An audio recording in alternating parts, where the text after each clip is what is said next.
नमस्कार मेरे प्रिय दोस्तों, कैसे हैं आप सभी। आशा करता हूं कि सतगुरु की दया से आप और आपका परिवार कुशल मंगल होगा। सबसे पहले मैं जो न्यूज़ सब्सक्राइबर हमारे साथ कबीर जी के दोहों की यात्रा में शामिल हुए हैं उनका मैं हार्दिक स्वागत करता हूं। दोस्तों, मैं जो ये अपने वीडियो बनाकर देखता हूं और उसके बाद जब इन पे लाइक और व्यूज़ को देखता हूँ तो मुझे बड़ा ही अजीब सा लगता है, क्योंकि जब मैं यूट्यूब पर जाकर देखता हूँ लोग पता नहीं कितने अजीब वीडियो बनाते हैं। उनमें ना तो कोई ज्ञान होता है और ना ही कुछ ऐसा होता है कि वो हमें कोई ऐसी बात बता रहे हों जिससे हमारे जीव का उद्धार हो रहा हो। तो दोस्तों, माया और मन का यही खेल है और जिसको यह बात समझ आ गई वह इस संसार से पार निकल जाता है, क्योंकि यह मन हमेशा ही जीव को कभी भी उस तरफ नहीं जाने देता जहां पर इसको ये लगे कि यह जीव इस संसार और माया को छोड़कर उस सतगुरु की शरण में जा रहा है। तो ये इस जीव को कभी भी चेतने नहीं देता है, ना ही उसको उस तरफ जाने के लिए प्रेरित करता है। यह हमेशा ही उसको रोकता है। तो चलिए दोस्तों, ये सब बातें तो होती रहेंगी। आज से मैं कबीर जी के जो दोहे हैं उन पर नया वीडियो बनाने जा रहा हूँ। तो दोस्तों, आज से मैं चेतावनी को अंग पे नया वीडियो बनाने जा रहा हूँ और ये मेरा पहला वीडियोज़ है। तो चलिए दोस्तों, आपका ज़्यादा समय न लेते हुए मैं और आप कबीर जी के चेताने वाले दोहों की यात्रा पर चलते हैं और अपने इस जीव का उद्धार करने की कोशिश करते हैं। कबीर खेत किसान का मृगन खाया झारी, खेत बेचारा क्या करे, धनी करे नहीं वारी। कबीरा धनी करे नहीं वारी। कबीर जी इस दोहे के माध्यम से हमें यह संदेश देना चाहते हैं कि यह शरीर एक खेत की तरह है और इसके अंदर मृग यानी मन, इंद्रियां और पांचों विकार इस जीव के पीछे पड़े हुए हैं और इसको खाने के लिए दिन रात लगे रहते हैं। यानी वे जब तक इसका पीछा नहीं छोड़ते, जब तक यह जीव इस शरीर को त्याग नहीं देता।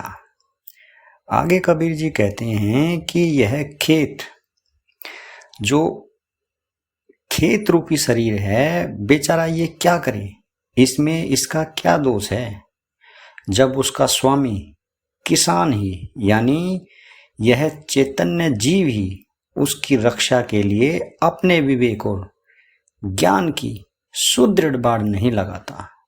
यानी जब तक यह जीव अपने विवेक और गुरु ज्ञान का इस्तेमाल नहीं करता, तब तक यह काया रूपी खेत ऐसे ही काल का ग्रास बनता रहेगा।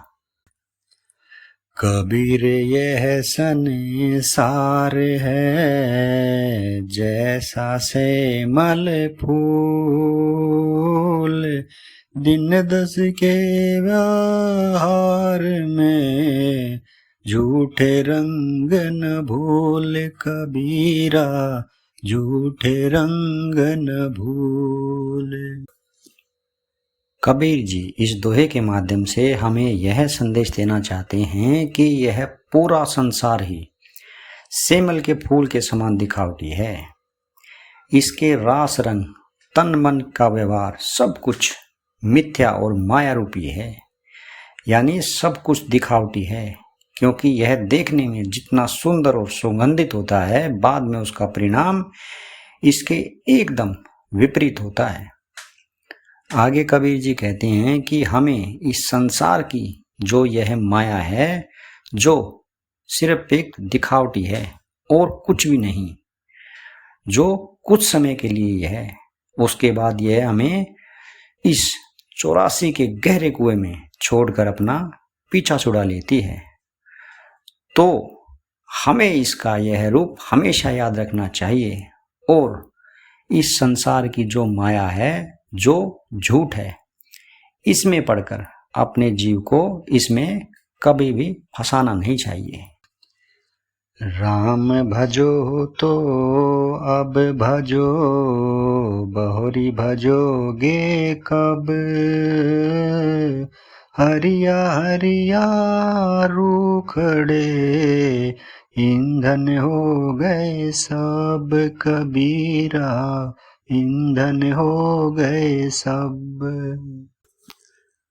कबीर जी हमें इस दोहे के माध्यम से यह समझाना चाहते हैं कि यदि तुम्हें उस सच्चे परमात्मा, उस अंतर्यामी सतगुरु का ध्यान करना है तो सतगुरु की शरण में जाकर उनसे ज्ञान उपदेश लेकर और उनका आशीर्वाद लेकर उनके बताए हुए मार्ग पर चलना चाहिए, क्योंकि अब ही समय है।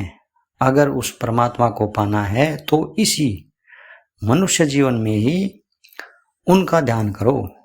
आखिर पता नहीं फिर ऐसा समय दोबारा मिले या ना मिले। आगे कबीर जी कहते हैं कि काल की गति भी बड़ी विचित्र है। जो कभी हरे भरे वृक्ष थे वे सब अब सूख कर ठूट हो गए हैं और जलाने के लिए ईंधन बन गए हैं।